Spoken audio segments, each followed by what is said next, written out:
경우에는 이제 아메리칸 저널 오브 휴먼 제네틱스에 작년에 게재가 된 페니실린 알러지에 관련된 지워스 스터디에 관한 페이퍼를 가져와 봤습니다. 제가 지금 UKB 데이터에서 페니실린 알러지 환자들을 한번 추출을 해서 지금 지노타입 QC 컨트롤을 하고 있는데 비슷한 연구가 있어서 한번 페이퍼를 가져와 봤고요. 일단은 그 고역 하이퍼 센시티비티 리액션 같은 경우에는 이제 약물의 부작용 중에서도 이제 되게 중요하게 생각이 되어지는 어떤 과정들입니다. 그래서 되게 위험할 수 있고 하이 리스크를 가지고 있습니다. 하지만 대부분의 어떤 페니실린 알러지는 어떤 기준이 밝혀져 있지 않았고요. 그래서 본 연구에서는 이제 거의 세 데이터베이스, UK 데이터랑 에스토니안 데이터와 이제 바이오 VU 데이터를 세 개를 합친 60만 명의 파티시펜트 환자들을 대상으로 이제 지하수 스터디를 진행을 하였습니다.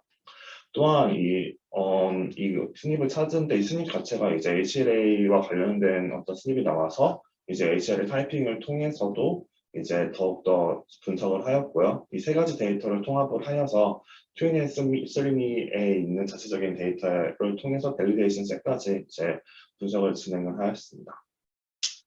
그 결과 이제 제일 똑똑한 친구가 이제 HLA 타입 B에서 이 알렐이 나왔고요. 그 다음에 이제 두 번째 친구 같은 경우에는 다른 유전자도 하나 더 두 가지 유전자가 나왔다고 이제 페이퍼에서는 이야기하고 있었습니다. 근데 이 HLA 타입에 관련된 스닉 같은 경우에는 이제 T 리포사이트에 관련이 되어 있다고 해서 아무래도 하이퍼 센시티비티 리액션에 어떤 정도 연관이 있다라고 되어 있었고요. 또한 어떤 파인 매핑을 통해서 밝혀진 어떤 PTPN22 유전자든 이제 류마토이드랑 건선과 관련이 되어 있다고 밝혀져 있어서 면역질환과 관련이 있다라는 어떤 서머리를 가지고 왔습니다. 인트로덕션부터 먼저 말씀을 드리면 아더러스 드러그 리액션은 이제 되게 병원에 입원해 있는 환자들 중에서도 이제 거의 6.7% 정도 해당되는 어떤 환자분에서 발생을 하고요. 매년 10만 명에 해당되는 환자들이 이것 때문에 이제 expired 되는 어떠한 현상입니다. 아무래도 이제 크게 나누면 이제 타입 A와 타입 B로 나눌 수가 있는데 타입 A 같은 경우에는 이제 허가사항이 이제 허가가 이미 되어져 있는 약물 유전자의 어떤 부작용들을 의미를 하고요. 타입 B 같은 경우에는 이제 예측할 수 없고 이제 도어스랑도 별로 관련이 없으며 되게 특발적으로 발생이 되어져 있는 어떤 리액션들을 타입 B라고 합니다. 타입 A 리액션 같은 경우도 실제로 임상에서는 어느 정도 관리가 가능한 어떤 부작용인데 대부분 심각한 문제가 되는 경우가 이 타입 B 리액션입니다.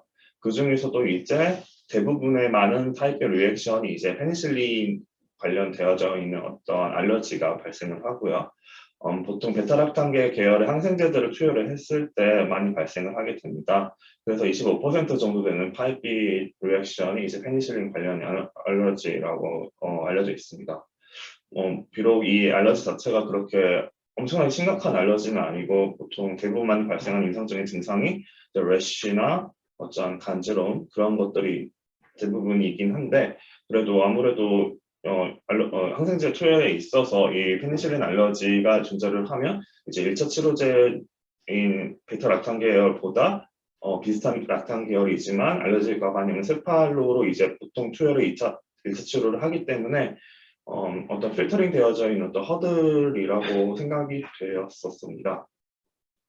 그래서 본 연구에서는 아까도 말씀드렸다시피 이제 에스토니안 바이오뱅크, UK 바이오뱅크, 그 다음에 바이오VU 세 개의 큰 데이터셋을 모아서 이제 디스커버리 셋을 만들었고요. 그 다음에 밸리데이션 셋으로 23andMe 리서치 코호트를 이용해서 다시 한번 밸리데이션을 진행을 하게 되었습니다. 먼저 페노타입 데피니션은 어떻게 진행이 되었냐면 이 세 가지 데이터셋을 모두 합친 52,000명을 대상으로 이제 시행을 하였고요. 이제 UKB나 에스토니아 데이터셋 같은 경우에는 IC 코드 Z88로 이제 페노타입 데피니션을 내렸습니다. 하지만 이 에스토니안 데이터에서는 이제 IC 코드 Z88에 해당되는 사람들이 그렇게 많이 존재를 하지 않았습니다. 그래서 이 J01 ATC, 그러니까 드럭을 처방받는 환자들 중에서 일일이 다 이제 확인을 해서요. 이제 37,825명이 해당되는 이제 관련되어져 있는 어떤 프레스크립션을 확인을 해서 이제 에스토니아 데이터셋의 페노타입을 결정을 하였고요. 아무래도 질병을 직접적으로 진단이 되어진 환자들군이 아니라 처방으로 되어진 환자들군이기 때문에 이제 포화성 리그레이션을 통해서 다시 한번 어떠한 이게 정말로 관련성이 있는지에 대해서 이제 포화성 리그레이션을 실시를 하였다고 합니다. 그리고 또 이 처방 데이터뿐만 아니라 이제 헬스 레코드 데이터를 통해서 뭐 알러지가 있다라고 되어져 있는 어떠한 문서들을 이제 정규 표현식을 통해서 일일이 다 NLP 과정을 통해서 환자분을 추출을 하였다고 하고요. 이제 바이오비유 데이터셋 같은 경우에도 직접적으로 진단 코드가 없기 때문에 뭐 이 EHR 데이터를 통해서 알러지 섹션에서 일일이 환자분 페노타입을 정했다고 합니다. 그래서 이렇게 시행되어져 있는 어떤 환자분들과 케이스 컨트롤 간의 숫자인데요.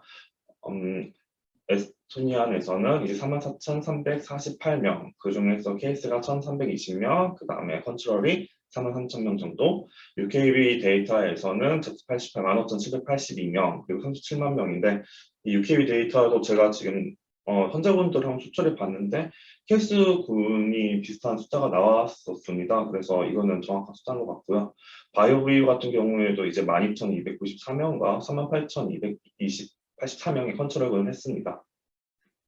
아무래도 중에 어서시에이션 테스트를 할 때 이제 케이스와 컨트롤 군의 차이가 아무래도 한 4배보다 더 많이 나니까 이제 세이지를 통해서 이제 어서시에이션 테스트를 진행을 했고요. 들어가는 이제 PC로는 전투 매트릭스나 뭐 ER, 섹스 뭐 이런 것들을 PC로 대입을 해서 세이지를 진행을 하였습니다.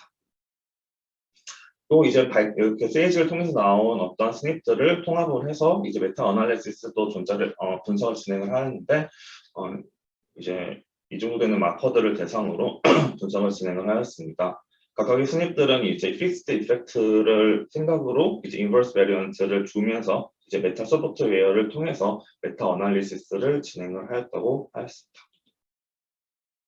관련되어진 제노타입 QC 같은 경우인데 이제 제가 보는 어떠한 QC 조건과 이 논문에서 하는 QC 조건이 어떻게 다른지를 좀 보기 위해서 이거는 다 제가 일일이 항목을 다 가져와 봤는데 컬레이트는 95% 미만이고 섹스 크로모솜도 이제 표현형과 이제 유전자형이 다른 인디비주얼은 다 모두 다 제외를 했고 이제 미싱도 65%로 맞췄고 아디반 베르크, 마이너 얼리 어피커시 등 여러 가지 QC 조건들이 하면서 했습니다. 그리고 이제 QC를 통해서 제노타이핑이 되어진 어떤 제노타입을 이제 페이징하는 과정을 거쳤는데 페이징 정확성을 높이기 위해서 데이터셋마다 페이징하는 프로그램을 다르게 썼더라고요. 그래서 보통 많이 쓰이는 이글 데이터는 이제 에스토니아는 썼고 샤페이트 프로그램은 UKB 데이터 소프트웨어 다른 거는 또 사용을 해서 이제 페이징을 진행을 하였고 이제 HLA 타이핑을 통한 임퓨테이션 과정은 비글을 통해서 진행을 하였습니다. 그리고 UKB 데이터 같은 경우에는 인풋 데이터를 통해서 각각 데이터셋마다 다른 프로그램을 통해서 페이징과 임퓨테이션을 진행하는 것을 알 수 있었습니다. 그래서 결과론적으로는 세이지를 통해서 이제 분석을 실시를 하였는데 컨트롤 군 중에서도 이제 어떤 드럭에 해당되는 알러지가 존재를 한 환자군은 모두 다 제외를 시켜서 아무래도 좀 더 허머제너스한 어떤 컨트롤군을 만들기 위해서 분석을 진행을 하였고요. 아까도 말씀드렸다시피 PCA에는 이런 항목들을 넣어서 새로운 10개의 프린시플 컴포넌트를 만들어서 분석을 하였습니다. HL 타이핑 같은 경우에도 이제 이렇게 HMP2, HL 이런 툴들을 사용해서 진행을 하였는데요. 그 다음에 모든 다 임퓨테이 타이핑을 끝난 다음에 이제 어디티브 러스트 레귤레이션을 통해서 이제 어떠한 게 관련성이 있는지 분석을 진행을 하였다고 합니다. 뭐 해당되는 인델이나 여러 가지 것들이 이제 이런 프로그램을 썼다라고 되어 있고요. GATK를 통해서 SMV나 인델을 다시 컬링을 실시를 하고 그 다음에 이제 R을 통해서 이런 항목들을 이제 분산 공문상에 넣어서 로지스트 레귤레이션을 분석을 진행을 하였습니다. 그리고 마지막으로는 봄페로니 컬렉션을 통해서 해당되는 어떠한 것들을 이제 해당되는 어떤 상관관계를 파악을 하고요. 그리고 피어슨을 통해서 결국엔 HL의 B55번의 어떠한 유전자를 추출을 해냈습니다. 추출한 어떠한 유전자를 바탕으로 이제 나오는 이제 리절트에 대해서 말씀을 드리면 결론적으로 말씀을 드리면 총 15,782명의 대상자를 통해서 분석을 진행을 하였고요. 알러지 반응 중에서도 이제 심각한 알러지 반응, 뭐 아나필락시스라든지 여러 가지 심각한 알러지 반응이 또 존재를 하는데 그런 아나필락시스나 이런 것들은 다 제외를 하고 분석을 진행을 하였습니다. 에스토니안 데이터에서 약 3%, 그 다음에 이제 UKB 데이터에서는 뭐 4%, 바이오브이 데이터에서는 5% 정도에 해당되는 환자분들이 아주 심각한 알러지 반응을 일으켰는데 그 환자분들은 모두 다 제외를 하고 분석을 진행을 하였고요.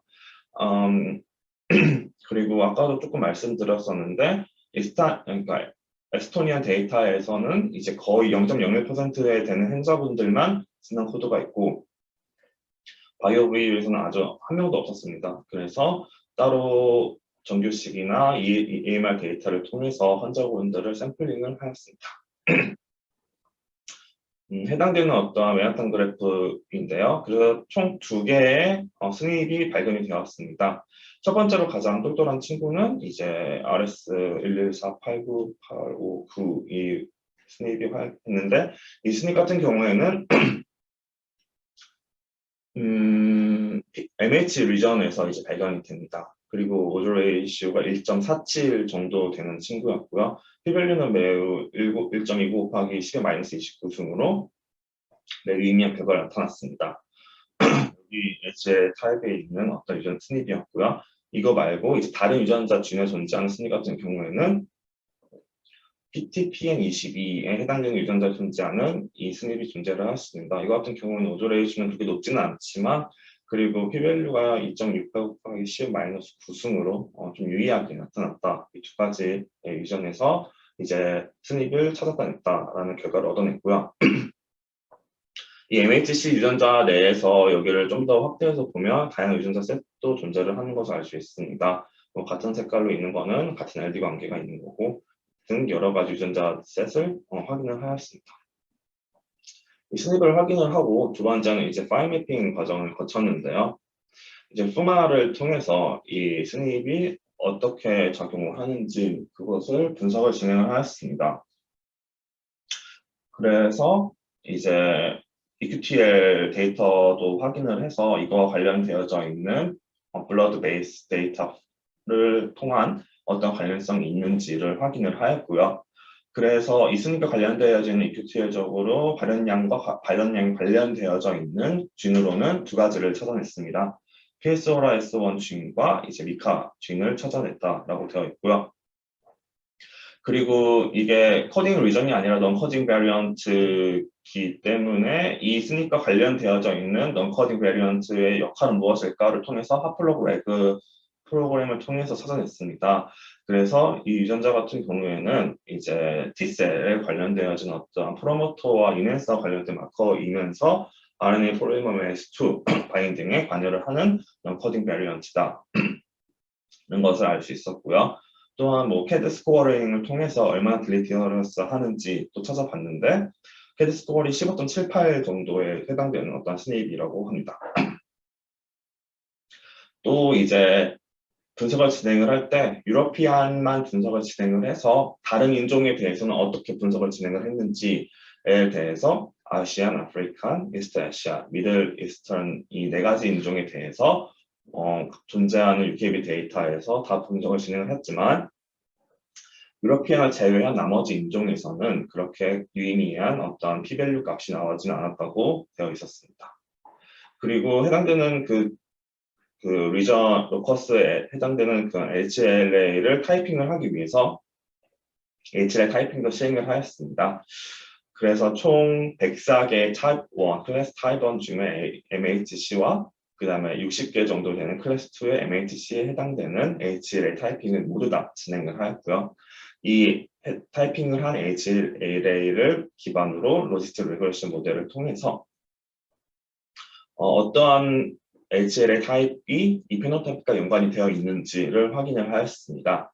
그래서 HLA 55.01에 해당되는 알렐이 이제 페노타입 관련이 되어 있다라고 되어 있었는데 여기에 관련되어져 있는 스닙이 이제 앞서 발견되었던 이 스닙과 포함을 하고 있어서 연관성이 있다라고 하는 다시 한번 확인을 또 하였습니다. replication 데이터셋에서는 동일한 조건으로 이제 23andme에 대한 데이터셋을 기반으로 8만 8천 명 정도 되는 케이스와 10만 명 정도 되는 컨트롤을 대상으로 실시를 하였고요. 그 결과 비슷한 사인 에펙트를 보였고 아래 보시는 그림에서 이제 다양한 데이터셋에 해당되는 유전자의 그런 어떤 오즈 레이시오를 알 수 있었습니다. UKB에서는 한 1.5, 이게 에스토니아에서는 p-value가 유의하긴 한데 되게 높게 넓게 보증이 되어 있었고 뭐 레플레이션 케이스나 뭐 메타 아날리시스를 통해서도 한 1.5 언저리 정도 되는 오즈 레이시오를 보였습니다. 그래서 이제 연구자들은 발견된 어떤 HLA를 통해서 좀 더 퍼덜한 어떤 관련성을 찾았는데요. 먼저 이제 UKB 데이터셋에서는 이제 다른 클리니컬한 어떠한 특성도 같이 존재를 하기 때문에 어떤 임상적인 지표와 이제 연관성을 분석을 하였습니다. 그 결과 림포사이트 카운트와 화이트 블러드 셀 카운트가 이 유전자를 가지고 있으면 낮아진다라는 어떤 클리니컬한 트레이스를 발견을 했고요. 다른 에스토니아 파티시펜트에서도 동일하게 어떤 이펙트를 센 이펙트를 보였다라고 알 수 있었습니다. 두 번째로는 이제 이 유전자를 가지고 이제 아미노 애시드 시퀀스가 어떻게 변했는지를 분석을 진행을 하였는데요. HLA 55.01이 아무래도 유의하게 나타났다라고 되어 있었으니까 이거의 어떤 기능적인 임팩트를 알아보기 위해서 이 HLA-B에 관련되어져 있는 모든 변이들의 아미노 애시드 서열을 분석을 하였습니다. 그 결과 HLA-B의 5601과 HLA 55.01이 이제 하이 시퀀스 시밀러리티, 그러니까 아미노 애시드 서열이 비슷하다는 것을 알 수 있었는데 단지 두 개의 아미노 애시드, 글루타민과 트레오닌의 두 개의 아미노 애시드의 변형이만 이제 차이가 존재를 하였습니다. 하지만 이제 제네틱스적으로는 이제 55만 이제 유의하게 나타나기 때문에 이 두 가지 아미노 애시드의 변형으로 인해서 좀 페니실린 알러지가 발생을 할 수 있다라고 추측할 수 있다라고 이제 저자들은 이야기하고 있었습니다. 그래서 두 가지 아미노 애시드의 어떤 차이가 펑셔널 릴레번시에 관련성이 되어 있다라고 되어 있었고요. 하지만 이제 이런 HLA 어떤 변이들은 이제 유러피안 퍼퓰레이션에서 0.3% 정도의 그렇게 많이 높지 않은 빈도에 일어나기 때문에 더욱더 분석은 진행하지 못하고 여기서 이제 분석을 끝났었다고 말을 하고 있었습니다. 또한 더 다른 거를 하기 위해서 이제 이 유전자와 관련되어져 있는 다른 질환은 무엇이 있을지에 대한 펄러 스터디를 진행을 하였는데요. 진 컬러레이션을 이제 어떤 진단, 그러니까 뭐라 그랬지? 그 진단되어진 진 컬러레이션을 이제 분석을 진행을 하는데 0.35 정도의 컬러레이션을 이제 류마토이드 알서시스에 대해서 보였고요. 그리고 이제 앞쪽에 여기 관련되어져 있는 유전자들 중에서 이 MICA 이 유전자가 류마토이드 알서시스와 관련이 되어 있다고 이미 알려져 있었습니다. 그래서 이 유전자를 제외를 하고 이제 또 분석을 진행을 해서 좀 더 어떤 정확성을 높였다라고 이제 생각이 될 수 있고요. PTN에는 네, 아무튼 이렇게 이거를 제외를 하고 또 분석을 진행을 하였고 또한 류마토이드 알서시스뿐만 아니라 건선과도 이제 관련이 되어 있다라는 것을 알 수 있었습니다. 뭐 전통적인 주아스 방법으로 인해서 분석을 진행을 했으며 어떤 거를 어떻게 하고 어떤 툴을 사용을 해서 어떻게 했는지 그걸 좀 알고 싶어서 오늘 좀 천천히 읽어봤습니다. 있고요. 그래서 결론적으로는 셀프 리포트된 어떠한 페니실린 알러지 페노타입은 이제 식별하지 않고 T셀과 관련되어져 있으며 이제 어터이뮨과 어느 정도 관련성이 있다라는 어떠한 것을 알 수 있었습니다. HLA 클래스 같은 경우에는 이제 CD4 T셀과 관련이 되어져 있어서 면역 반응에서도 되게 중요하기 때문에 이런 면역 반응을 통한 어떤 알러지적인 반응이 있다라고 디스커션 부분에서는 어떤 바이올로지적인 그런 관점만 쫙 서술을 해놨더라고요. 그래서 별로 그렇게 GWAS에서는 제가 관심이 그냥 바이올로지는 어떤 패스웨이이기 때문에 이거는 그냥 스킵하도록 하겠습니다. 그래서 이 HLRMA 그래서 이 드러그 알러지 반응 중에서도 이제 페니실린 관련된 중요한 스터디가 거의 존재를 하지 않았는데 이제 이 논문이 그나마 이제 많은 데이터셋을 가지고 체계적으로 진행한 논문이어서 제가 가져와 봤고요. 추후에 여기서 쓰인 여러 가지 메서드를 통해서 지금 QC 과정이 끝나고 어떻게 할지 그거를 좀 어떤 마일스톤을 좀 정하고 싶어서 이 논문을 가져와서 발표를 하게 되었습니다. 네, 제 발표는 여기까지입니다.